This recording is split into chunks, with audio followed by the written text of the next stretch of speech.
Olá, meus queridos, bem-vindos a mais uma videoaula e essa tem por tema Biogeografia.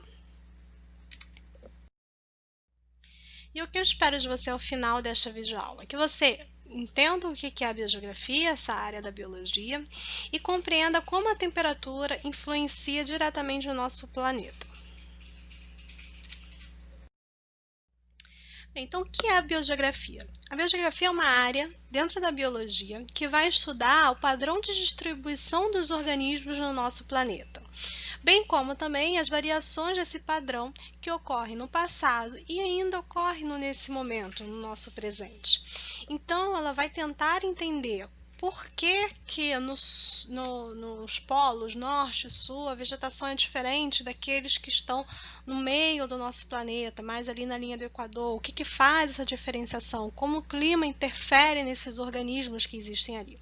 É uma área muito próxima à ecologia, que tem por função estudar a relação dos seres vivos com o ambiente que os cerca. Graças a essa diferença no clima do nosso planeta que acontece, nós temos a biodiversidade, ou seja, a diversidade dos seres vivos que existem em nosso planeta. E cada espécie que existe está adaptada ao seu ambiente. Então, os seres que existem hoje, eles são descendentes de outros que há muito tempo foram capazes de sobreviver e deixar descendentes e ir passando as suas características, como vimos em ecologia. Então, os seres estão fazendo uma adaptação ao seu ambiente, sofreram seleção natural até se adaptar aos locais onde eles estão. Por isso que no polo norte nós encontramos ursos polares. Aqui no Brasil nós não vamos encontrar ursos polares, por causa da adaptação desses seres ao seu ambiente. Nós dividimos dois tipos de fatores. Quando estamos falando do clima, da umidade, da temperatura, nós estamos falando de fatores abióticos, coisas sem vida. Lembrem que o prefixo a quer dizer não. Não, bio, vida, então estamos falando de fatores que não têm vida. Já quando estamos falando dos seres vivos de um local, das plantas, dos gatinhos, das pessoas, qualquer ser vivo ali, aí vai desde a bactéria até a planta, nós estamos falando dos fatores bióticos, com vida, bio, vida, então do que tem vida.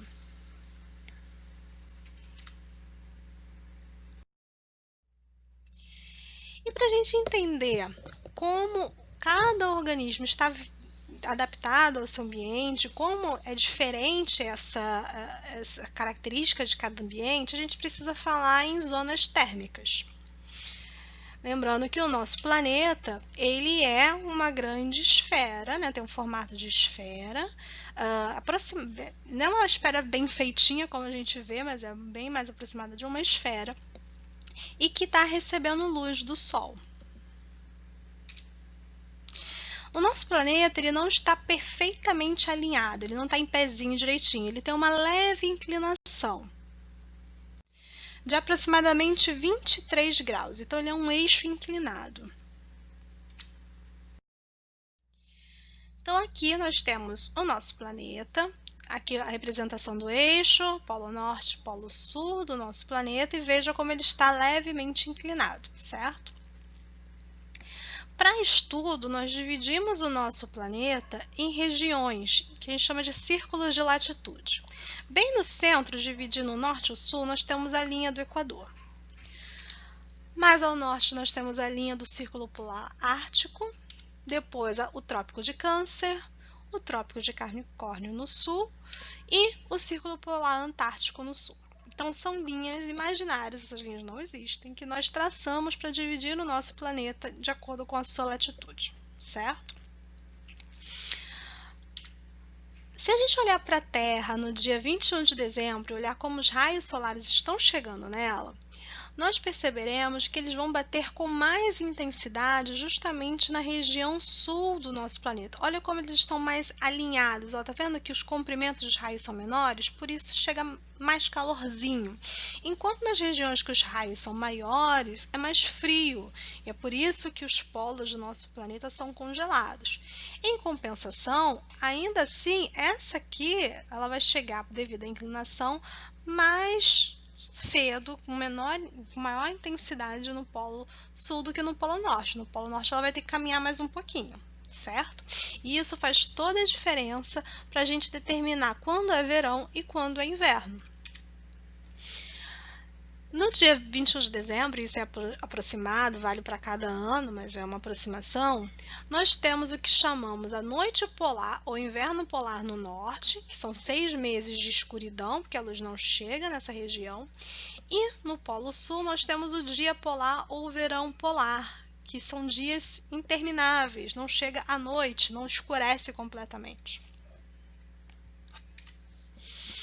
E se a gente vê a duração do dia, então, onde é o inverno polar, não tem dia, então 0 horas de dia, de claridade naquele dia.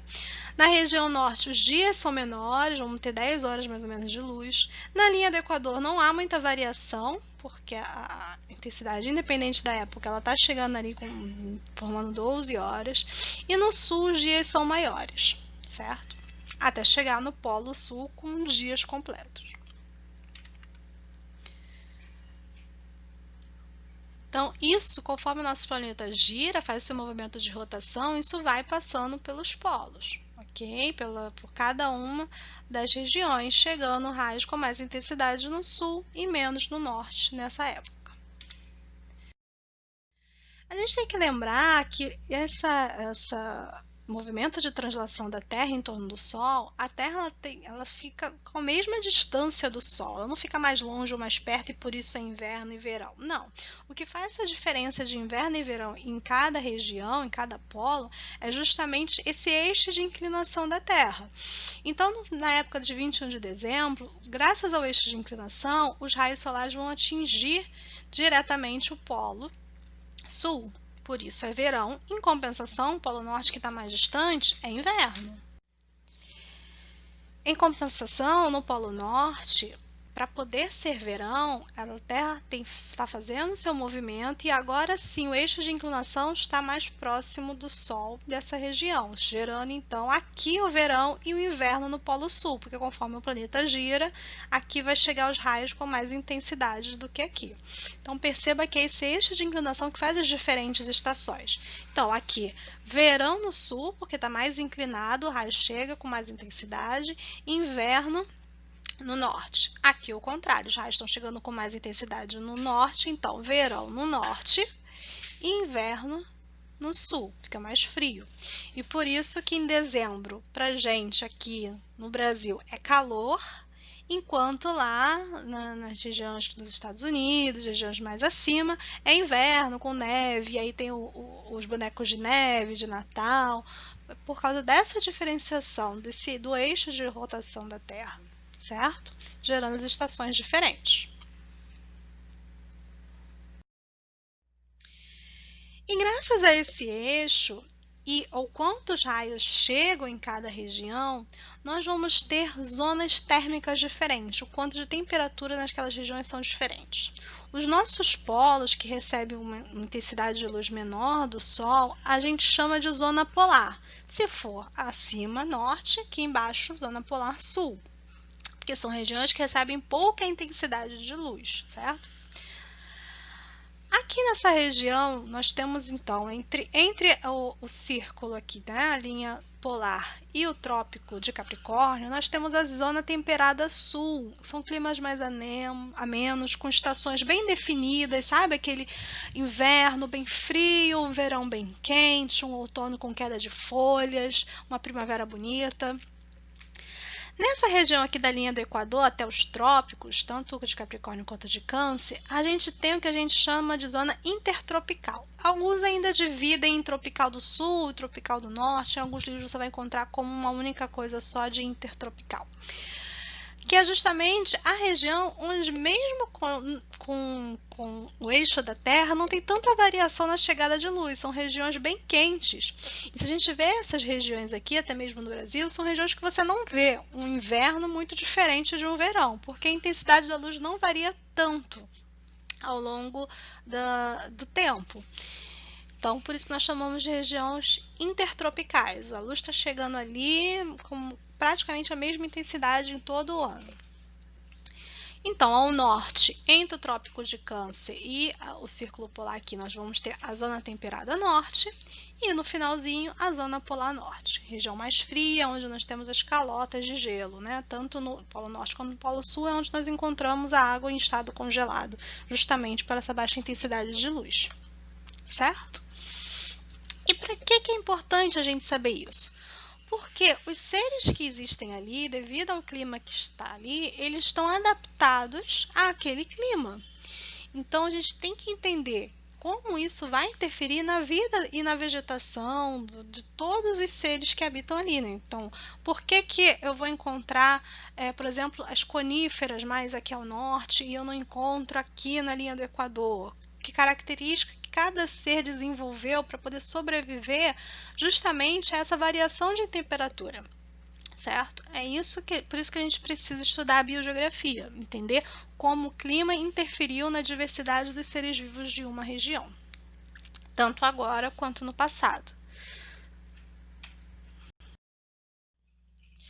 Então, o conjunto de todos os fatores bióticos e abióticos de uma região a gente chama de ecossistema. Nós temos, então, um ecossistema pode ser desde uma floresta inteira até mesmo uma pequena planta com água dentro e que ali desenvolveu uma vida.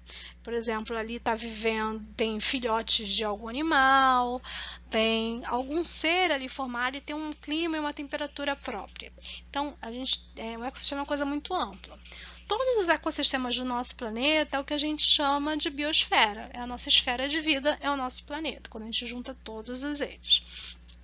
E o que nós vamos ver nas próximas aulas são justamente o que a gente chama de biomas, que são regiões do nosso planeta, que são similares tanto em clima quanto em fatores bióticos, né, nos seres que habitam ali, e a gente vai conhecer as características de cada uma delas.